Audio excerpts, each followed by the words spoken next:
Incident Report YUL 20/12, Section 5. Wild Goose Chase.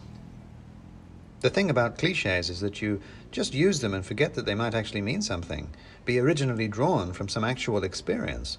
So let me tell you, chasing a wild goose is utterly pointless.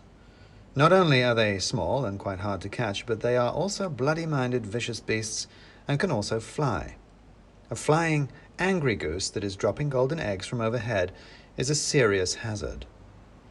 The goose and her retinue of crazed Santas were already away down Gracechurch Street before I got out of Leadenhall Market. I sprinted after them.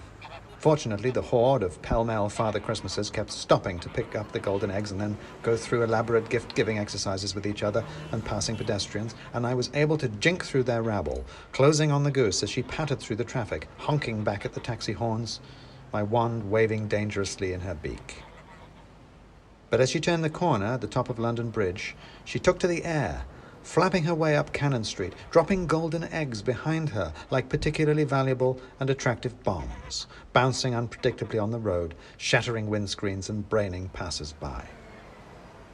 This was a serious problem. Without that wand, I was sunk. I think I have suggested that the Ministry of Workings has all the magic in London, in the country, in fact, all carefully controlled and marshalled. Think of it like an electricity grid, in which metaphor the wand is my plug, and with it I can plug into that magic and use it how I want. Without it, I'm just waving around a useless hairdryer, or TV, or something. Okay, that metaphor has got out of my control, but you see what I mean. I had to do something about this goose, but the goose had my wand, and without my wand, I couldn't stop the goose. And so here I was, lurching breathless down Cannon Street, trying to dodge falling metal eggs and fruitlessly waving my hands in the air. Like I said, a wild goose chase turns out to be utterly pointless. It was then that I saw something that brought on a whole rash of different cliches. I stopped in my tracks. My blood ran cold. The bottom dropped out of my world. My problems had just got a great deal more serious. Wait, I've been told to be as exact as I can in this report, so to be specific, I didn't see something that made my blood run cold or stop me in my tracks, etc., etc. Halfway down Cannon Street, set into the wall, is a little window. It was behind that window that I didn't see something. What I didn't see was the London Stone. It had gone. Ah, yes, the other thing I've been told to include in this report, background. Let me assume that some people who are reading this may have snoozed a bit during the PowerPoint presentation a junior wizard gave them when they joined the department, another reason I have so assiduously avoided promotion. PowerPoint.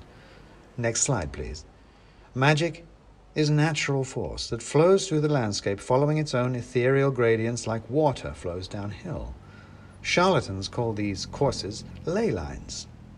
What these amateurs have noticed, though, is that these lines run between human buildings, churches, standing stones, tumuli, because this is how you control magic. Stones. Slap down a megalithic circle here, a cursus there, a big picture of a white horse there, and bingo! You've got the magic running in the direction you want, which means you can just float in those really massive blue stones from Wales and build Stonehenge, and once that sucker is up and running, well, and that's a national security issue, and I shan't go into it here. And then, thousands of years later, Sir Isaac Newton comes along, yes, that one, the arguments with Leibniz, the dog setting fire to his homework, the apple. Not just a scientific genius, but one of the greatest alchemists and magicians of his time.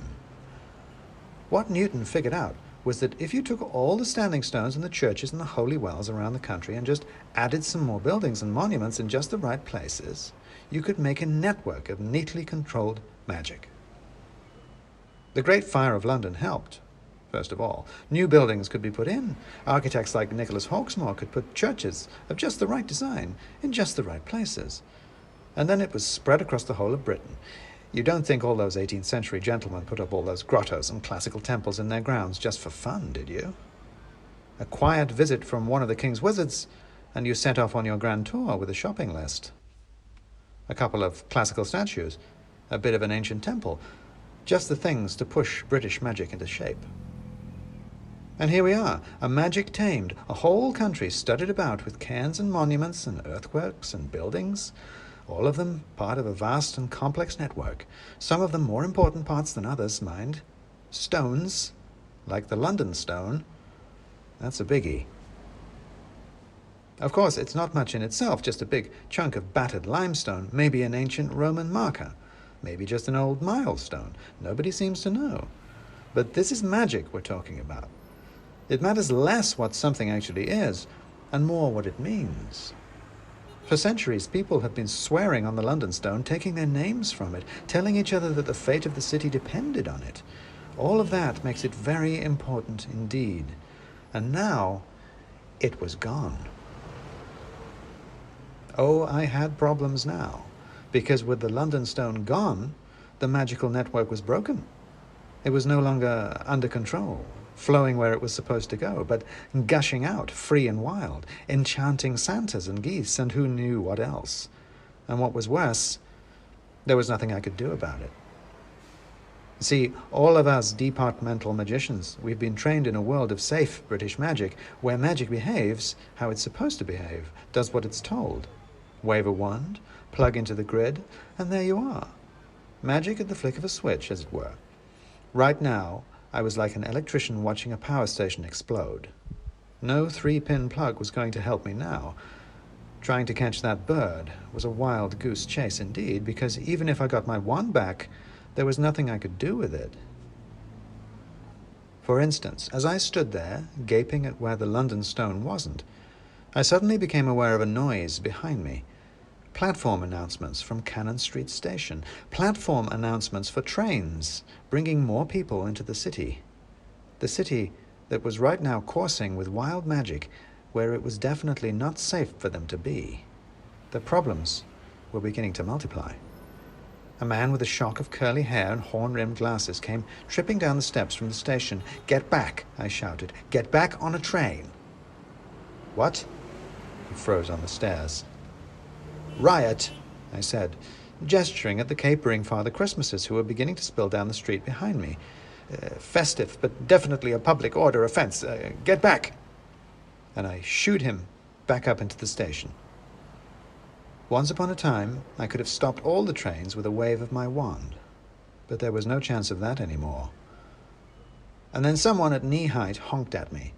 I looked down to find the goose staring up at me with the wand in her beak and a taunting look in her eye. A thought occurred to me. Perhaps the chase needn't be so wild. "And you," I shouted, waving my hands at her too. "Up into the station. Go on." And she hissed round the wand, but waddled away from me, up the steps as I followed, shooing. "Goose!" I yelled as I came up onto the concourse. "Goose! Loose!" A man in a high-vis tabard came running towards us, and then the goose shook her wings at him and squawked, and a tide of Santas came sweeping up behind me, and he reversed direction. "Riot!" I shouted.